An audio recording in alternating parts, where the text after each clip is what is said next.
जंगल सिर्फ पेड़ और पौधों का घर नहीं होता। कभी कभी वहां पर कुछ ऐसी चीजें, ऐसे राज छुपे होते हैं जो इंसान को निगल लेते हैं। सोचो, अगर आप कहीं घूमने गए हो और वहां से जब आप वापस आए तो आपको पता लगता है कि आप जिसके साथ में घूमने के लिए वहां पे गए थे वो लोग तो घर पर पहले से ही मौजूद हैं।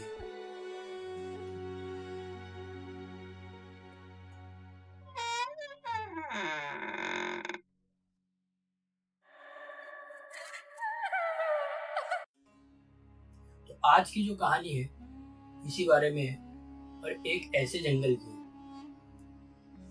जिसमें छुपे हुए राज मालूम तो थे, लेकिन उसको नजरअंदाज करना भारी पड़ गया। हेलो, अस्सलाम वालेकुम। मेरा नाम है मोहम्मद इलियास और आप देख रहे हैं और सुन रहे हैं दरवाजे के पीछे की कहानियां, जिसमें थोड़ा डर, पूरी सच्चाई है। तो शुरू करते हैं आज का पॉडकास्ट बिना टाइम वेस्ट किए। ये कहानी है झारखंड के एक छोटे से गांव की, जहां मेरा अपनी एक बहन और उसकी दोस्त को लेकर जंगल गई थी। लेकिन जंगल जाने के बाद जंगल ने उन्हें कुछ ऐसा चीजें दिखाया जिसके देखते वो सारे नज़ारे उनके जहन में और उनके रूह में बसते गए थे। उनके गांव में एक रिवायत थी कि जुमा के दिन कोई भी जंगल की तरफ बिल्कुल नहीं जाता है, और चाहे कोई भी काम हो या कोई भी उनको जरूरत हो। लेकिन मेरा ने एक जिद पकड़ ली थी और उसने अपने साथ 10 लड़कियों को लेकर जंगल की तरफ गई लकड़ियां लेके आने के लिए। सब कुछ नॉर्मल चल रहा था।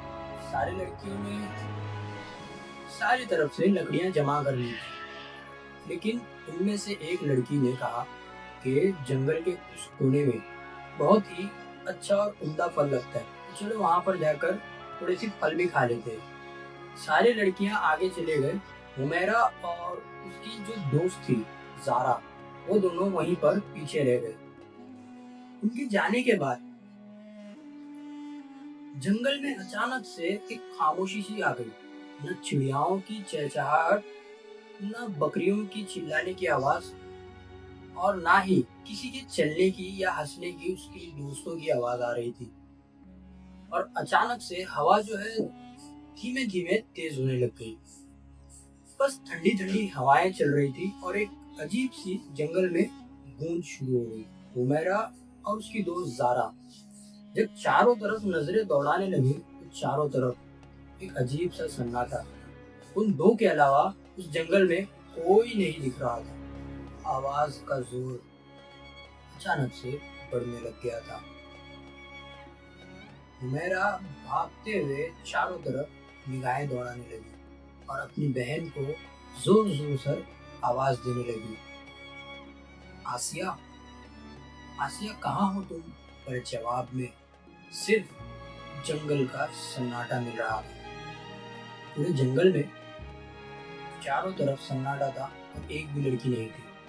और वो 10 लड़कियां जहां से जंगल में आई थी वहां अब सिर्फ सन्नाटा ही सन्नाटा था। दोनों डर के मारे जंगल से भागकर बाहर तो आ गए और कई घंटों तक रास्ते पे खड़े रहकर उनकी साथियों का और उसकी बहन का इंतजार करते रहे। लेकिन कुछ टाइम इंतजार करने के बाद हिम्मत जुटाते हुए वो दोनों वापस जंगल की तरफ रुखसत किए ताकि वहां पे देख सके।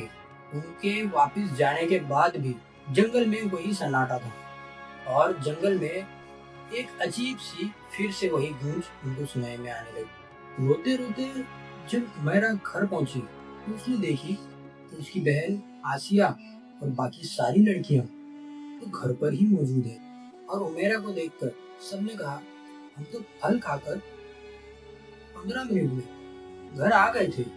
और हुमैरा और जारा ने तो उन्हें जंगल से निकलते हुए उस रास्ते से वापस घर की तरफ जाते हुए तो देखा ही नहीं था, क्योंकि वो दोनों तो वहीं पीछे रुककर उनका इंतजार कर रहे थे। वो हादसा और वो दिन हुमैरा आज तक कभी भी नहीं भूल पाई। क्या उस दिन जंगल ने उनका वक्त रोक दिया था या किसी अनजान दुनिया ने उन्हें छू लिया था? बात तो पक्की है कि जंगल का सन्नाटा कभी शांत नहीं रहता। वो अंदर ही अंदर कुछ ना कुछ कहता जरूर है। हर जगह की एक रिवायत जरूर होती है।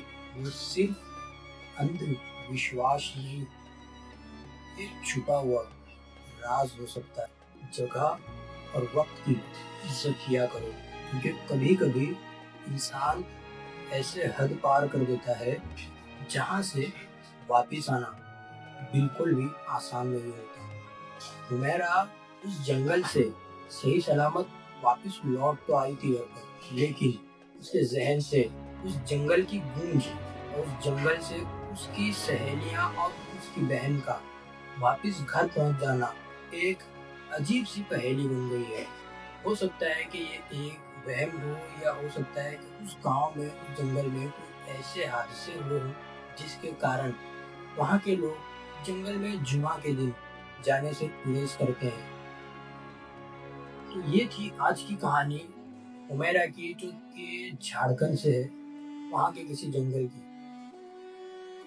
अब ये बात सच भी हो सकती है या ज़हनी वहम भी, तो कमेंट में ज़रूर बताना कि ये कहानी आपको कैसी लगी। और नेक्स्ट वीडियो के लिए बने रहना इस पॉडकास्ट के चैनल पे, जिसका नाम है दरवाजे के पीछे। अल्लाह आपको और आपकी फैमिली को ऐसी बलाओं से महफूज रखे जो हमें दिखती नहीं लेकिन तकलीफ पहुंचा सकती है। जहाँ भी रहे खुश रहे, आबाद रहे, सलामत रहे, अपने और अपनी फैमिली वालों की हिफाजत करें। मिलते हैं नेक्स्ट पॉडकास्ट में, तब तक के लिए अपना ख्याल रखें। खुदा हाफिज़।